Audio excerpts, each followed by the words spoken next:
আসসালামু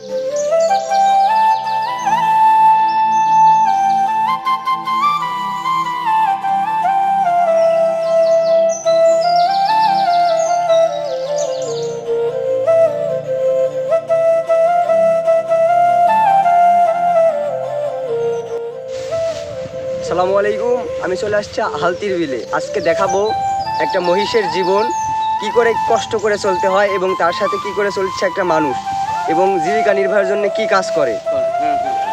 তো এইটা হচ্ছে হালতির বিল, যেখানে শীত মৌসুমে ধানের চারা রোপণ করা হয় এবং 3 মাস জমিতে চারা থাকার পর চারা ধানরূপে পরিপূর্ণ হয়।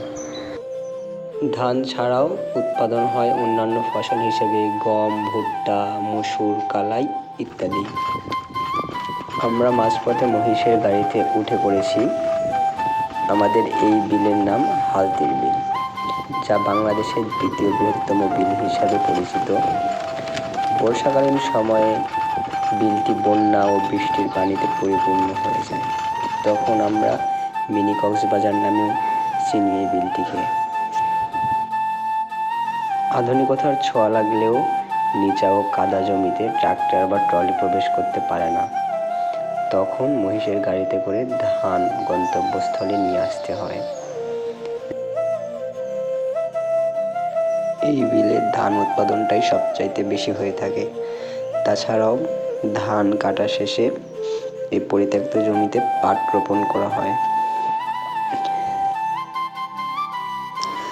কেটে রাখা ধানের আটি বা বোঝা মাড়াইকৃত মেশিনের কাছে নিয়ে যেতে হয়। যাদের জমি অনেক দূরে, তারা ট্রাক্টর, ট্রলি বা মহিষের গাড়ি ব্যবহার করে থাকেন ধানগুলো নিয়ে যেতে।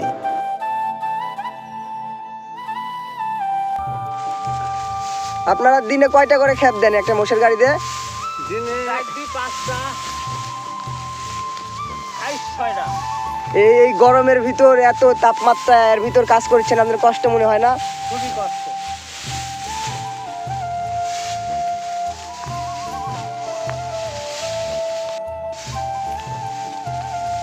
আনন্দ কেমন? এই যে গাড়ি মুছিয়া 5 জনের সাথে দেখা থাকছি,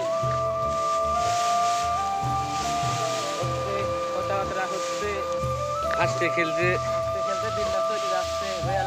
হ্যাঁ, দিনটা সময়টা চলে যাচ্ছে। দেশে বৃষ্টি নাই, নানান। যারা ধান কাটে তারা বলতে গেলে বিদেশি মানুষ। বিদেশি মানুষ বলতে তারা পাশের গ্রাম, জেলা থেকে এসেছে। তো তারা এই 15-20 দিনে ধান কাটবে। আজকে আমি অনেক কৃষকের সাথে কথা বলেছি। তাদের হাসির নিচে কিছু কষ্টের ভাঁজ ছিল। কিছু সংখ্যক গৃহস্থ আছেন যারা ধান কেটে নেওয়ার কথা বন্দোবস্ত করার পরে তাদের ন্যায্য পাওনাটা দিচ্ছেন না। তারা কৃষক, তাদের পেটের দায়ে আপনাদের কাছে এসেছে। আপনাদের উপকার শেষে ওই সব মানুষদের কষ্ট দিন না, যারা এই কাঠফাটা রোদে আপনাদের ফসল ঘরে তুলে দিচ্ছে।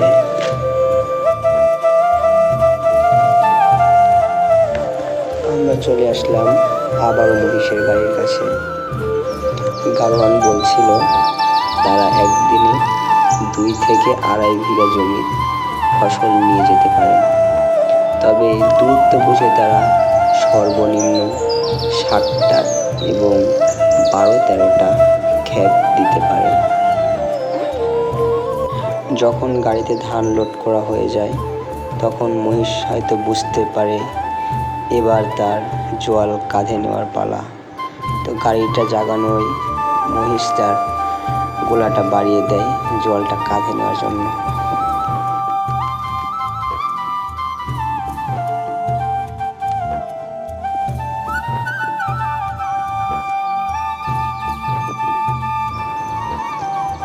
একটি মহিষের গাড়িতে 35 থেকে 40 মণ লোড থাকে, যেটা মহিষের কাছে নিয়ে যাওয়া অনেক কষ্টদায়ক কাজ। তো আপনারা অনেকেই বলে থাকবেন হয়তো ভিডিওটি দেখার পর যে মহিষকে যখন গাড়োয়ান মারে তখন তার কষ্ট লাগে কিনা। তো কারণের কথা ছিল এইভাবে, মহিষকে তারা মারতে চায় না। তো মহিষ যখন সোজাসুজি চলে, তো দুইটা মহিষ দুই দিকে চলে যেতে পারে। এতে তাদের রাস্তাটা সঠিকভাবে দেখানোর জন্য লাঠি বা চাবুক ব্যবহার করা হয়। সিজনে আপনারা কতখানি ধান নিতে পারবেন? এই 20 থেকে 40 মণ। 20 থেকে 40 মণ ধান নিতে পারবেন। জি জি। গন্তব্যে আসার পর গাড়ি থেকে ধান আনলোড করা হয়, অতঃপর ধানগুলি মাড়াই করা হয়। এই 15-20 দিন যারা অনেক দূর থেকে মানুষ আসছে এখানে কাজ করার জন্যে, তো সেইগুলা মানুষের কষ্ট হয়তো প্রকাশ করা যাবে না। তো আমরা যেটুকু পারবো এই মানুষের কষ্টটুকু ভিডিওর মাধ্যমে প্রকাশ করতে পারছি। হয়তো পুরাটা পারিনি, মানুষকে দেখানোর চেষ্টা করছি, আপনাদের দেখাচ্ছি যে মানুষ কতটুকু কষ্ট করতে পারে। দেখছেন এইগুলা মানুষের কষ্ট কেমন, তাদের জীবন বৃত্তান্ত। গন্তব্যে আসার পর মহিষ অনেক ক্লান্ত হয়ে যায়। তখন নিজ ইচ্ছায় মহিষ পানিতে নামতে চায় তার শরীরকে ঠান্ডা করার জন্যে। মহিষ যেন দুর্বল না হয়ে পড়ে, এতে তাকে পুষ্টিকর দানাদার খাদ্য খাওয়ানো হয়।